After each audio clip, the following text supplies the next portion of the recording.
Hello and welcome to Dear Ideal Learners Classes, dilclasses.com.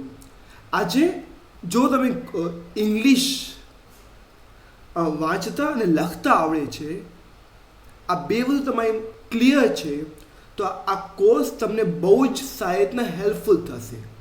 અને basic લેવલથી શરૂ કરવાનું છે, એટલે તમે કોઈ પ્રકારનું ટેન્શન ન લેતા, કારણ કે ફાઉન્ડેશન્સ પાયો મજબૂત કરવો બહુ જ જરૂરી હોય છે. તમે કોઈ પણ જગ્યાએ જાઓ, કોઈ વસ્તુ, કોઈ કોમ્પિટિટિવ એક્ઝામની પ્રિપેરેશન કરવા જાઓ, કોઈ સ્કૂલમાં જાઓ, કોલેજમાં જાઓ, એક એન્ટ્રન્સ ટેસ્ટ હોય છે બેઝિક.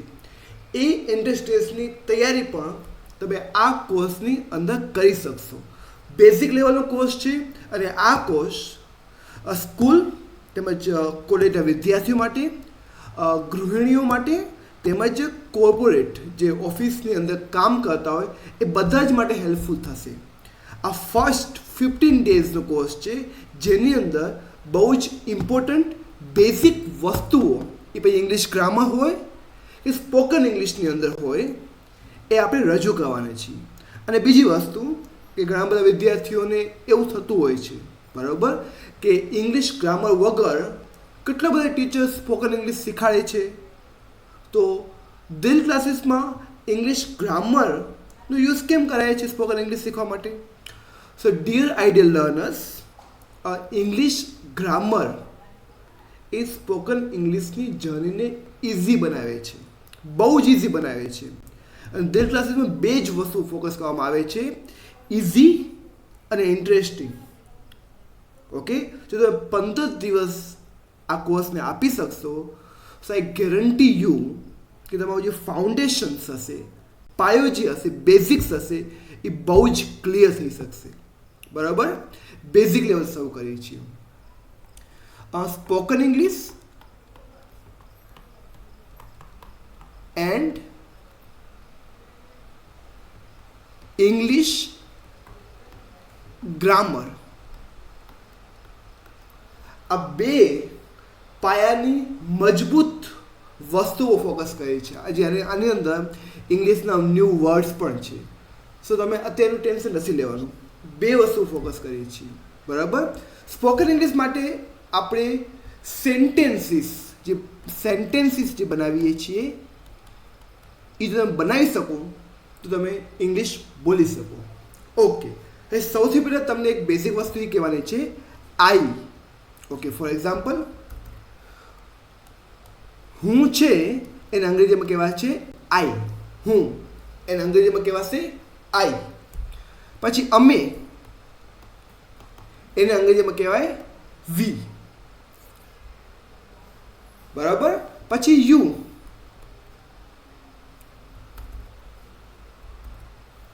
હવે તું અથવા તો તમે કેવું હોય મને અંગ્રેજીની અંદર, તો મને કેવું પડશે યુ.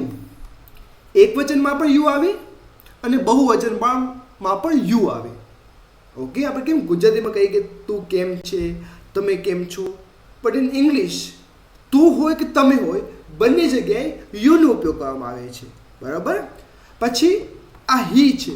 પહેલાં તમે જાણો કે અમુક ગુજરાતી શબ્દ અથવા તો પ્રોનાઉન્સ, અમુક ગુજરાતી શબ્દને અંગ્રેજીમાં કેમ બોલે છે, એટલું આપણે જાણવું છે. એટલું જ જાણું છું, વધુ કાંઈ જ જાણું. દાખલા તરીકે મને એવું કેવું હોય તે, તો એને કહેવાશે હી. ઓકે, પછી તેણી, કોઈ છોકરી માટે મને કેવું છે કે તે છોકરી છે, તે છોકરો છે, એના માટે આપણે યુઝ કરશું શી. મને કેવું હોય કે આ કૂતરું છે, ડોગ છે, બરાબર, આ તે કૂતરું છે, તે કૂતરું છે, તો હું કહીશ તે. એના માટે આપણે યુઝ કરીએ છીએ ઇટ. દાખલા તરીકે કૂતરો છે કોઈ, બરાબર, આટલી વસ્તુ તમે ખબર પડી. હુંને અંગ્રેજીમાં આઈ કહેવાય, અમેને અંગ્રેજીમાં વી કહેવાય, તું અથવા તમે હોય એને અંગ્રેજીમાં યુ કહેવાય.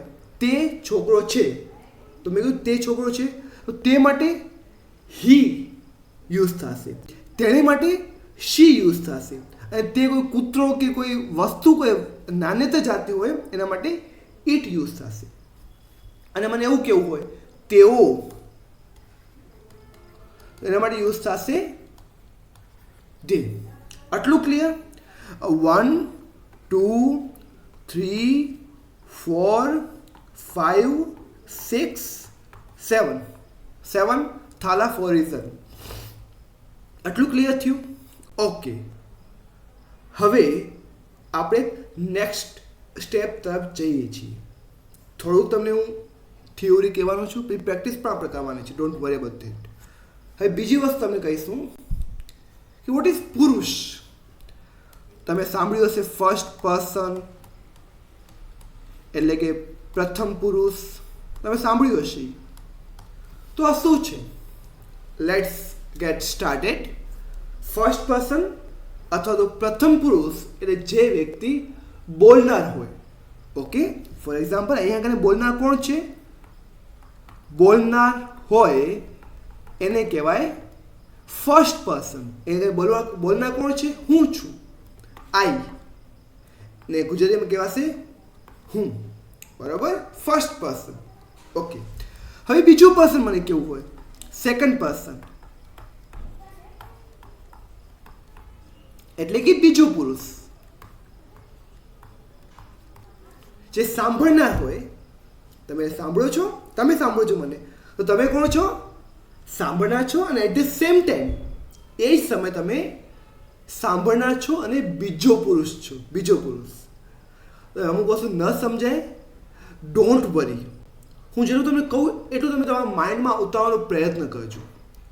એ થઈ જશે. આઈ ગેરંટી યુ 15 ડેઝની અંદર, 15 દિવસની અંદર તમને રિઝલ્ટ જોવા મળશે. 15 દિવસ. સેકન્ડ પર્સન, બીજું પુરુષ એટલે જે સાંભળનાર હોય, એટલે કે યુ. બરાબર? તું. બરાબર? તું અહીંયા કેવું છે મને? તું. ઓકે, હવે આપણે ત્રીજો પુરુષ જોઈએ. થર્ડ પર્સન એટલે કે ત્રીજો પુરુષ. એમાં 3 વસ્તુ હોઈ શકે, 3 પ્રોનાઉન હોઈ શકે. હી, શી, ઇટ.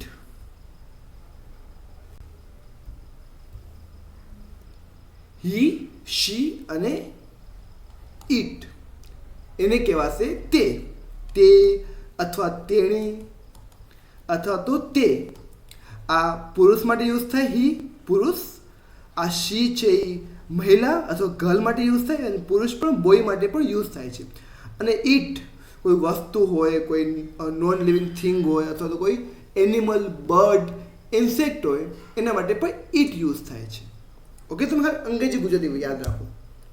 ઓકે, હવે તમને 3 વસ્તુ કીધી છે. હવે તમને એક એક્ઝામ્પલ આપું, અને પછી આપણે બહુવચન અને એકવચનની વાત કરશું. સવારમાં થોડું ગ્રામર ઉપર ફોકસ કરવું પડશે, પછી ધીમે ધીમે સ્પોકન ઇંગ્લિશ ઉપર આવશું. ઓકે, હવે તમે કીધું બોલનાર એટલે આઈ, સાંભળનાર એટલે યુ. થર્ડ પર્સન એટલે શું? હું અને તમે.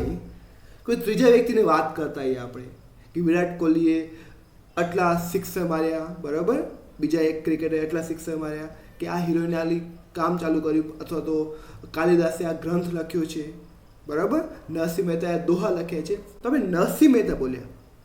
તમારા કોઈ ફ્રેન્ડની વાત કરી છીએ, તો જેના વિશે વાત થતી હોય, જેના વિશે વાત થતી હોય, જેના વિશે વાત થતી હોય એને કહેવાય ત્રીજો પુરુષ.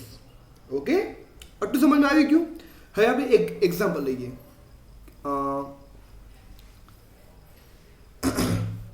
હું પિયુષ છું. આને અંગ્રેજી કેવું હોય તો હું કહીશ આઈ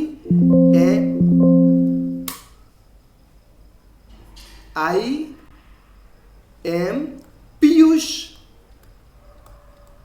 આ કેપિટલ જોઈશે. આઈ એમ પિયુષ. મને કેવું કે હું શિક્ષક છું. હું શિક્ષક છું તો હું કહીશ આઈ એમ અ ટીચર. જો મેં તમને કીધું હતું કે હું અંગ્રેજીમાં શું કહેવાય એ યાદ રાખજો, એટલું જ તમને કીધું. હવે અહીંયા કને ધીમે ધીમે તમે થોડી વસ્તુ તમને આઈડિયા આવતો જશે. ઘણા બધા વિદ્યાર્થીઓને પહેલેથી આઈડિયા હશે, આઈ નો ધેટ, બટ જેને બેઝિક્સ નથી clear, please don't worry about that. I am here to help you. Okay I સાથે યુઝ થશે અહીંયા કને એમનો. આઈ સાથે એમનો યુઝ થશે. આઈ એમ પિયુષ, હું પિયુષ છું. પાછું અહીંયા કને આઈ સાથે કેનો યુઝ થશે? એમનો યુઝ થશે. આઈ એમ અ ટીચર, હું શિક્ષક છું. આઈ એમ અ ટીચર. તો આઈ સાથે યુઝ થશે? એમનો યુઝ થશે. અને ટીચર શિક્ષક એને અંગ્રેજીમાં કહેવાશે ટીચર. હજી આપણે એક્ઝામ્પલ લઈએ. કદાચ મને કેવું હોય કે હું કામદાર છું. કોઈ પણ કંપનીમાં કોઈ કામ કરતું હોય, એને જોબ કરતું હોય ને કોઈ અલગ પ્રકારનું કામ કરતું હોય, તમે કહી શકો હું કામદાર છું. તો હું એટલે તો તમને કીધું જ છે આઈ થશે, પડી ખબર? હું એટલે અંગ્રેજી વસ્તુ કહેવાય આઈ થશે, અને આઈ સાથે શું આવશે? એમ આવશે. આઈ એમ. ઓકે, હવે કામદાર, કામને શું કહેવાય? વર્કર. તો જે કામદાર હોય, ઓકે, એને કહેશું વર્કર. આઈ એમ અ વર્કર, હું કામદાર છું. તમે જુઓ યાર કેટલું ઇઝી થઈ ગયું. ઓકે, હવે તમને કેવું હોય કે હું ડૉક્ટર છું, તો તમે ઇંગ્લિશમાં શું કહેશો? પહેલાં તો આઈ, હું એટલે અંગ્રેજીમાં શું કહેવાશે એને? આઈ. ને આઈ સાથે હંમેશા શું લાગશે? એમ. તો આઈ એમ. અને ડૉક્ટર અંગ્રેજીમાં શું કહેવાય? ડૉક્ટર જ કહેવાય, ડૉક્ટર. હજી બી એક્ઝામ્પલ લઈએ, ચાલો. આઈ એમ. ઓકે, હવે અમુક હીરો હિરોઈન હોય તો એ એમ કહેશે, ફોર એક્ઝામ્પલ શ્રદ્ધા કપૂર બોલશે કે હું હિરોઈન છું. જો હિરોઈન તો ના જ કહેવાય, એને એક્ટર્સ કહેવાય. એ લોકો એક્ટિંગ કરતા હોય છે. શ્રદ્ધા કપૂર હોય કે પછી શ્રદ્ધા કપૂર હોય કે પછી કોઈ પણ હીરો હોય, અક્ષય કુમાર હોય કે પછી કાર્તિક આર્યનો કોઈ પણ હીરો હોય, એ એમ કહેશે આઈ એમ, હું અભિનેતા છું. તો અંગ્રેજીમાં કહેશું આઈ એમ. ઓકે, આઈ એની શું આવશે? એમ. હવે એક્ટર આવશે. આઈ એમ એક્ટર. હવે આપણે અહીંયા આગળ લખવું પડશે કે કાંઈક ખૂટે. જો અહીંયા અ ટીચર આવ્યું, અહીંયા અ વર્કર આવ્યું, અહીંયા અ ડૉક્ટર આવ્યું, તો અહીંયા શું લખશું આપણે? એન લખશું. શું કામ લખશું એ તમને હું સમજાવીશ. આપણે આર્ટિકલ્સનું ચેપ્ટર્સ છે એની અંદર સમજાવીશ. હવે તમને આઈડિયા આવી ગયો હશે. આઈ એમ એન એક્ટર, હું એક એક્ટર છું. શું તમને ઇઝી લાગ્યું? Okay, very good. હવે આટલી વસ્તુ તમે કરી લીધી, તમને ઘણો બધો કોન્ફિડન્સ આવી ગયો હશે. હવે તમને આગલા લેક્ચરની અંદર તમને વાત કરીશ સેકન્ડ પર્સન શું છે, અને તમને આગલા લેક્ચરમાં એ પણ વાત કરવાનો છું કે એક વચન એને અંગ્રેજીમાં કહેવાય સિંગ્યુલર, અને બહુવચન એને અંગ્રેજીમાં કહેવાય પ્લુરલ. એકવચન સિંગ્યુલર, બહુવચન પ્લુરલ. એકવચન એટલે કોઈ એક વસ્તુ હોય. ફોર એક્ઝામ્પલ, મારી પાસે એક ફોન હોય, એક હેન્કરચીફ હોય, યા એક ડાયરી હોય, તો એને કહીશું એકવચન, એક જ છે. પણ ઘણી બધી હોય તો બે અથવા બેથી વધુ વસ્તુ હોય મારી પાસે, તો એને કહેવાય પ્લુરલ, બહુવચન. આને આપણે ડિટેલમાં વાત કરશું. આજે આપણે બેઝિક વસ્તુ શીખી છે. આઈ હોપ તમને આ વિડીયો લેક્ચર્સ બહુ ગમ્યો હશે. Okay, you can share this video lecture. અને આના પછી તમને એક ક્વિઝ આવશે. ओके, तो मैं आंसर आपवानो छे. Thank you so much. This is Piyush Shah from दिल क्लासेस. हम इंग्लिश सीखेंगे दिल से और दिमाग तक पहुंच जाएगा. Thank you.